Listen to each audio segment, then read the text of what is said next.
துயர நிகழ்வின் போது நிகழ்விடத்தில் நின்று பணியாற்றுபவர்கள் திமுகவினர் என கூறியுள்ள முன்னாள் அமைச்சர் அனிதா ராதாகிருஷ்ணன், தமிழ்நாடு அமைச்சர்களின் மோசமான செயல்பாடுகளால் தாவேக ஆட்சி விரைவில் முடிவிற்கு வரும் என கடிந்துரைத்துள்ளார். நான் ஒன்றும் சினிமா நடிகர் அல்ல. எனக்கு எழுதி கொடுத்து டைட்டில் கொடுத்து ஒரு மேடைக்கு மேடை பேசுகின்ற பேச்சல்ல. இவர் சினிமா நடிகராக அவருக்கு எழுதி கொடுத்ததை வாசித்துவிட்டு பின்பு மறந்து விட்டவுடன் உடனடியாக பக்கத்தில் இருந்த பேப்பரை எடுத்து அதையும் வாசித்து ஒரு கூட்டத்தை முடிச்சிருக்காரு.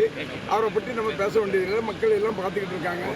அவருடைய செயல், அவருடைய மந்திரி அமைச்சர்களுடைய செயல்களெல்லாம் மக்கள் தெளிவாக பார்த்துக்கிட்டு இருக்காங்க. இதற்கான முடிவு வெகு சீக்கிரத்தில் வரும். முதலமைச்சரை பற்றிலாம் ரொம்ப இதாக பேசியிருக்காரு. அமைச்சர்கள்லாம் ஓடி ஒளிந்துட்டாங்க அப்படிங்கிற சொல்லியிருக்காரு. பாட்டெல்லாம் பாடியிருக்காரு. திராவிட முன்னேற்ற கழகத்துக்காரர்கள் எந்த காரணத்தை கொண்டு ஓடி ஒளிகின்றவர்கள் இல்லை. இன்றைக்கு எதை குறிப்பிட்டு சொன்னாலும், அன்னைக்கு நம்ம கரூரில் அங்கே 42 பேர் இறந்த உடனே இறங்கி திருச்சியில் ஓடினதை நாமும் பார்த்தோம். எப்படி ஓடினாரு நீங்களும் பார்த்துருப்பீங்க.